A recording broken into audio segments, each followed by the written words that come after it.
সম্মানিত মুসল্লিবৃন্দ, আমার দিনী ভাই, আমরা যদি ভূপৃষ্ঠে আগমন করার পর থেকে মৃত্যুর পূর্ব পর্যন্ত খাওয়া দাওয়া, পানাহার, বিবাহ, সন্তানাদি গ্রহণ সব বাদ দিয়ে একমাত্র আল্লাহর ইবাদত বন্দেগী করতেই থাকি মৃত্যুর 1 সেকেন্ড পর্যন্ত, কিন্তু এই ইবাদত বন্দেগী যদি আল্লাহর নবীর দেখানো নিয়ম অনুপাতে না হয়, আল্লাহর কসম করে বলতে পারি পৃথিবীর কোনো বিদ্বান এই ফতোয়া দিতে পারবে না যে এত বেশি ইবাদত বন্দেগী করার পরও সে জান্নাতের কাছে যেতে পারবে। এটা আমার বাহাদুরি নয়, আল্লাহর নবীর সুন্নাহ মোতাবেক না হলে সেটা বাদ। আরো সহজে বলি, আমরা সকলেই হায়ার এডুকেটেড, সহজে বোঝার জন্য আপনি আমাকে বললেন যে আপনার কাজ হলো এইটা, এটা করলে আপনি এত টাকা বেতন পাবেন। এখন এই কাজ বাদ দিয়ে যদি আমি আপনার বিরুদ্ধে অন্য কোনো কাজ শুরু করি, টাকা দেওয়া তো দূরের কথা, কিছুদিন পর আমার চাকরি থাকবে না। তা আল্লাহ রাব্বুল আলামিন আমাদেরকে পৃথিবীতে পাঠিয়েছেন, বিনিময় হলো জান্নাত।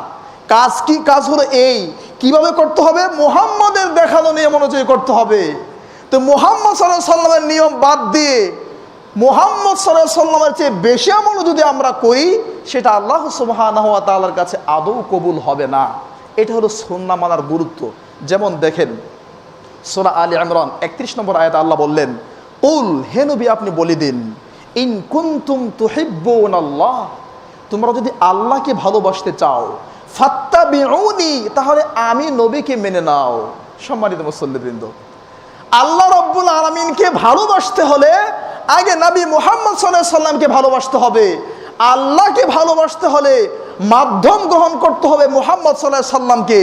মাধ্যম গ্রহণ করা যাবে না কোনো পীর সাহেবকে, মাধ্যম গ্রহণ করা যাবে না আমাকে, মাধ্যম গ্রহণ করা যাবে না সৌদি আরবের গ্র্যান্ড মুফতি বর্তমান ইমাম আব্দুর রহমান সুদাইসকে।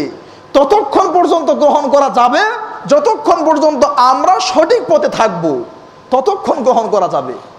পৃথিবীতে একমাত্র 100% যদি কাউকে মূল্যায়ন করতে হয় সত্যবাদী হিসাবে, তিনি হলেন মুহাম্মদ সাল্লাল্লাহু আলাইহি সাল্লাম। এছাড়া কোনো ব্যক্তি, কোনো আলেম, কোনো ইসলামিক স্কলার, কোনো বিদ্বান, সে কখনোই 100% সত্য কথা, 100% সঠিক ফতোয়া দিতে সক্ষম নয়। আল্লাহর নবী বলেছেন, যা আমি আপনাকে একটু আগে শোনাইলাম। আল্লাহ কি বললেন? আল্লাহকে যদি ভালোবাসতে চাও, আগে মুহাম্মদ সাল্লাল্লাহু আলাইহি সাল্লামকে মেনে নাও। এবার দেখেন কি বলছেন, যদি মুহাম্মদ সাল্লাল্লাহু আলাইহি সাল্লামের দেখানো নিয়ম অনুযায়ী আমি আল্লাহর ভালোবাসা পেতে চাও, মুহাম্মদকে মানো, তাহলে কি হবে? ইয়াগফির লাকুম যুনুবাকুম ইউহিব্বুকুমুল্লাহ, আল্লাহ তোমাদেরকে নিজে ভালোবাসবেন। সুবহানাল্লাহ। সম্মানিত মুসল্লিবৃন্দ, এই মসজিদ থেকে নিচে নামলাম, আপনি আমাকে বললেন আপনার খবর আছে। আমি বললাম আমার খবর আছে মানে? হ্যাঁ, আমি তো প্রধানমন্ত্রীকে খুব ভালোবাসি, বিচারপতিকে খুব ভালোবাসি, আমি তাকে অনেক মহব্বত করি। এই কথার কোনো দাম নাই, কারণ তাদেরকে সবাই ভালোবাসে, ছোট বড় সবাই তাদেরকে ভালোবাসে কোনো না কোনো কারণবশত। কিন্তু এই কথাই যদি বলি প্রধানমন্ত্রী আমাকে ভালোবাসেন, বিচারপতি আমাকে ভালোবাসেন, অমুক আর্মির কমান্ডার তিনি আমাকে ভালোবাসেন, তিনি আমাকে তার বাসায় নিয়ে যান, আমি আমার বাসায় তাকে নিয়ে আসি না, এটা কিন্তু সম্পূর্ণ গুরুত্ব বেড়ে গেল। আল্লাহ কি বললেন? যদি মুহাম্মদকে মানো, তুমি আমাকে ভালোবাসতে হবে না, আমি আল্লাহ তোমাকে ভালোবেসে নিব। সুবহানাল্লাহ। তাহলে আল্লাহর ভালোবাসা কত বড়!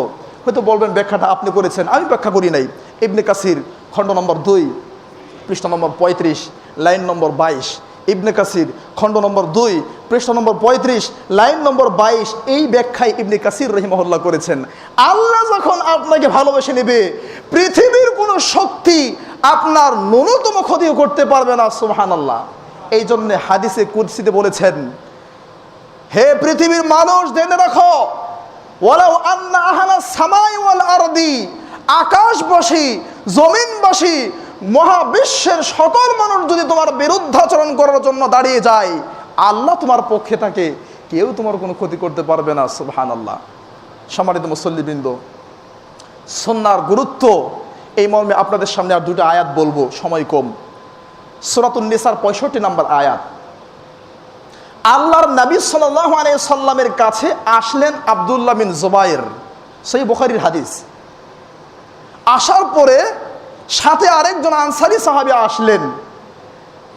তো তাদের বিচার হলো ক্ষেতের মধ্যে পানি দেয়া নিয়ে, কে আগে পানি দিবে কে পরে পানি দিবে। আল্লাহর নবী সাল্লাল্লাহু আলাইহি সাল্লাম দুজনের কথাই শুনলেন, শোনার পরে সিদ্ধান্ত দিলেন, আব্দুল্লাহ বিন জুবাইর তুমি তোমার ক্ষেতে আগে পানি দিবে, এরপর তুমি। এবার এই ব্যক্তি বলতেছে, আল্লাহর নবী আনকান আবনু আম্মাতিক, আপনার ফুফাতো ভাই তাই বলে তাকে আগে বললেন পানি দেওয়ার জন্য। ফাতালাওয়ানা ওয়াজহু রাসূলিল্লাহি সাল্লাল্লাহু আলাইহি সাল্লাম, এই মন্তব্য করার পরে আল্লাহর নবী সাল্লাল্লাহু আলাইহি সাল্লামের চেহারা রক্তবর্ণ হয়ে গেল, রাগান্বিত হয়ে গেল, তিনি ক্রোধান্বিত হয়ে বললেন, আল্লাহর নবী বললেন, আব্দুল্লাহ বিন জুবাইর তোমার ক্ষেতে সম্পূর্ণরূপে পানি পরিপূর্ণ না হওয়া পর্যন্ত, তোমার ক্ষেতের আইল টপকে তার ক্ষেতে পানি যতক্ষণ না যাবে এতক্ষণ পর্যন্ত তাকে পানি দিও না। এই ঘটনার প্রতিবাদে আল্লাহ আয়াত নাজিল করলেন, সূরা নিসার 65 নম্বর আয়াত, ফালা ওয়া রাব্বিকা, না না না, কোশ্চেন করেও না, তোমরা ততক্ষণ পর্যন্ত মুমিন হতে পারবে না যতক্ষণ পর্যন্ত আল্লাহর নবীর দেয়া সিদ্ধান্ত কোনো কমেন্ট ছাড়া মানতে পারবে না, ততক্ষণ পর্যন্ত আমি আল্লাহ আমার কসম করে বলছি তোমরা মুমিন হতে পারবে না। আল্লাহু আকবার। আপনাকে যদি বলা হয় এটা মানেন, আপনাকে একটু গবেষণা করতে হবে। আপনি আশরাফুল মাখলুকাত কেন? গরু ছাগল মহিষ বা গবাদি পশু তারা কেন আশরাফুল মাখলুকাত হয়নি? একটি কারণ, সেটা হলো বিবেক বুদ্ধি। সম্মানিত দিনী ভাই, এই বিবেকের কারণে আপনার মর্যাদা সবচেয়ে উপরে, আপনি সবচেয়ে মর্যাদার উপরে ইনশাআল্লাহ আসীন হবেন। এই বিবেকের কারণে আপনাকে একটু বুঝতে হবে। যদি বলেন তাহলে কি বড় হুজুররা ভুল করেছেন, তাহলে ইমাম সাহেবকে ভুল করেছেন, তাহলে ভাইজান হবে না। আপনি একটু গবেষণা করেন, দেখেন, চেষ্টা করুন, আসার পথে ইনশাআল্লাহ আল্লাহ পথ সহজ করে দিবেন। আল্লাহ বলেছেন, ওয়াল্লাযীনা জাহাদু ফীনা, যারা আমার পথে চেষ্টা করবে, লানাহদিয়ান্নাহুম সুবুলানা, আমি হেদায়েতের সব পথ তার কাছে, আমি সকল পথ তার কাছে সহজ করে দেব। সুবহানাল্লাহ। এখন চেষ্টা না করে যদি বলেন যে না, তাহলে কি আপনি হুজুর বা আপনার চেয়ে বড় হুজুর তারা কি ভুল করেছেন, তাহলে হলো না ভাইজান। একটু চেষ্টা করেন, আসুন একটু চেষ্টা করি, আমরা দেখি। সম্মানিত মুসল্লিবৃন্দ, দেখুন, একটু আগে যে কথাটি বললাম, এককভাবে কোনো মাযহাব বা ইমামের অনুসরণ ফলাফল শত সহস্র সুন্নাহকে পিছনে ফেলিয়ে দেওয়ার নামান্তর। এই যে বিষয়টা, এটা এখন বুঝবেন। আল্লাহ তাআলা বললেন, আল কোরআন পারা 8 পৃষ্ঠা 8 সূরা আনআম আয়াত নম্বর 153, আল্লাহ বললেন, ওয়া আন্না হাযা সিরাতি মুস্তাকিমা, এটা হলো আমার পথ, সিরাতে মুস্তাকিম, ফাত্তাবিউ, এই পথের অনুসরণ করো, এই মতের কথা মেনে চলো, ওয়ালা তাত্তাবিউস সুবুল, বিভিন্ন পথ, বিভিন্ন মত, বিভিন্ন ব্যক্তির কথা মেনে চলো না। কেন? ফাতাফাররাকু বিকুম আন সাবিলি, তাহলে আমার দেখানো সঠিক পথ থেকে তুমি দূরে সরে পড়বে। সম্মানিত মুসল্লিবৃন্দ, আয়াতটার তাফসির না করলে বুঝবেন না। তাফসির খুলুন, ইবনে কাসির খণ্ড নম্বর 3 পৃষ্ঠা নম্বর 408, খণ্ড নম্বর 3 পৃষ্ঠা নম্বর 408, লাইন নম্বর 21।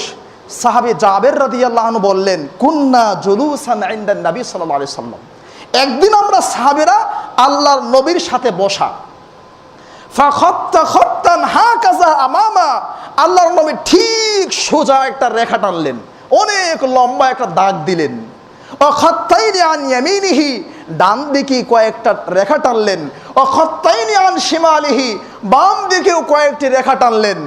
সুম্মা ওয়াজা ইয়ামিনাহু আলাল খাত্তিল আওসাত, এরপর তার ডান হাতটা সোজা রেখার উপর রাখলেন, রেখে বললেন, হাযা সাবিলুল্লাহ, এটা হলো আল্লাহর পথ, ওয়া হাযিহি সুবুলুশ শাইতান, ডানে বামে আঁকা বাঁকা যেগুলো দেখছো এগুলো সব শয়তানের পথ। এরপর সুম্মা তালা হাযিহিল আয়া, এরপর এই আয়াতটি তেলাওয়াত করে শোনাইলেন যে এটাই হলো আমার পথ, এই পথের অনুসরণ করো, বিভিন্ন পথ বিভিন্ন মতের কথা অনুসরণ করিও না। সম্মানিত মুসল্লিবৃন্দ, আপনারা সকলে শিক্ষিত মানুষ, বুঝতেই পারছেন আয়াতে কি বোঝানোর চেষ্টা করেছে। আল্লাহর নবীকে সবচেয়ে বেশি সম্মান দিতে হবে। নবী সাল্লাল্লাহু আলাইহি সাল্লামের সুন্নাহ শোনার পরে কোনো কমেন্ট করা যাবে না। যেমন আরো কয়েকটি দলিল দিচ্ছি। সূরা নূর আল্লাহ তাআলা বললেন, 18 নম্বর পারা 16 নম্বর পৃষ্ঠা 1 নম্বর লাইন, আতিউল্লাহ ওয়া আতিউর রাসূল। এটার ব্যাখ্যা ইবনে কাসির খণ্ড নম্বর 6 পৃষ্ঠা নম্বর 86, ইমাম ইবনে কাসির রাহিমাহুল্লাহ বলছেন, আল্লাহর নবীকে জান প্রাণ দিয়ে মেনে নেওয়া এটা সবচেয়ে গুরুত্বপূর্ণ একটা দায়িত্ব। আল্লাহর নবীকে না মানলে কি হবে এটাও দেখেন। সূরা আন-নূর পারা নম্বর 18, পৃষ্ঠা নম্বর 18, সূরা নূরের প্রায় শেষের দিকে আয়াতটি আছে। আল্লাহ বললেন, ফালইয়াহদারিল্লাযীনা ইউখালিফুনা আন আমরি, আল্লাহর নবী যারা আপনার বিরুদ্ধাচরণ করে তাদেরকে সতর্ক করে দিন, আন তুসিবাহুম ফিতনা, তাদের উপর বিপর্যয় চলে আসবে, কঠিন বিপদ তাদের শরীরে, তাদের এলাকাতে, তাদের জনগোষ্ঠীর উপর কঠিন বিপদ আঘাত হানবে, আও ইউসিবাহুম আযাবুন আলীম, আর না হয় তাদেরকে পীড়াদায়ক শাস্তি, কঠিন মারাত্মক শাস্তি তাদেরকে স্পর্শ করবে। সম্মানিত মুসল্লিবৃন্দ, ইবনে কাসির খণ্ড নম্বর 6 পৃষ্ঠা নম্বর 101, ইবনে কাসির রাহিমাহুল্লাহ এটাই বলেছেন, আল্লাহর নবীর সুন্নাহকে যখন আমরা সুন্নাহ থেকে বিমুখতা প্রদর্শন করব, সুন্নাহকে অবমূল্যায়ন করব, সুন্নাহকে পেছনে রেখে আমরা আমাদের মতো চলবো, তখন আমাদের উপর বিপর্যয় চলে আসবে। হিংসা, প্রতারণা, ধোঁকাবাজি, জুলুম, নির্যাতন, অন্যায়, অবিচার, বেবিচার, পাপাচার, পাশবিকতার জয় জয়কার, হাহাকার, হানাহানি, মারামারি, কাটাকাটি, খুনাখুনি, রাহাজানি, দুর্নীতি সব আমাদের মাঝে অনুপ্রবেশ করে বসবে আল্লাহর নবীকে বাদ দিলে। সম্মানিত মুসল্লিবৃন্দ, মুসলিমরা কোথায় বসে আছি আমরা? গুরুত্ব সম্পর্কে সর্বশেষ আয়াত আল কোরআন পারা 19 পৃষ্ঠা নম্বর 1 সূরা ফুরকান। আল্লাহ বললেন, ওয়াকাদিমনা ইলা মা আমিলু মিন আমাল, তোমরা যে আমলগুলো করবে, করে আমার কাছে আসবে, সেগুলো যদি আমার নবী সাল্লাল্লাহু আলাইহি সাল্লামের দেখানো নিয়ম অনুপাতে না হয়, ফাজআলনাহু হাবাআম মানসুরা, সেগুলোকে আমি আল্লাহ বিক্ষিপ্ত ধূলিকণায় নিক্ষেপ করবো। এগুলো কোনো দাম নাই, কোনো মর্যাদা নাই। সম্মানিত মুসল্লিবৃন্দ, যত আমলি আমরা করি, 100 রাকাত কেন 1000 রাকাত সালাত যদি আমরা আদায় করি, হজ যদি 60 বছরে 60টাও করি আমরা যদি প্রতিদিন 3টা করেও করি, কিন্তু সেটা যদি মুহাম্মদ সাল্লাল্লাহু আলাইহি সাল্লামের দেখানো নিয়ম অনুযায়ী না হয়, তাহলে কিন্তু সেটা কোনো ফলদায়ক হবে না। সম্মানিত মুসল্লিবৃন্দ,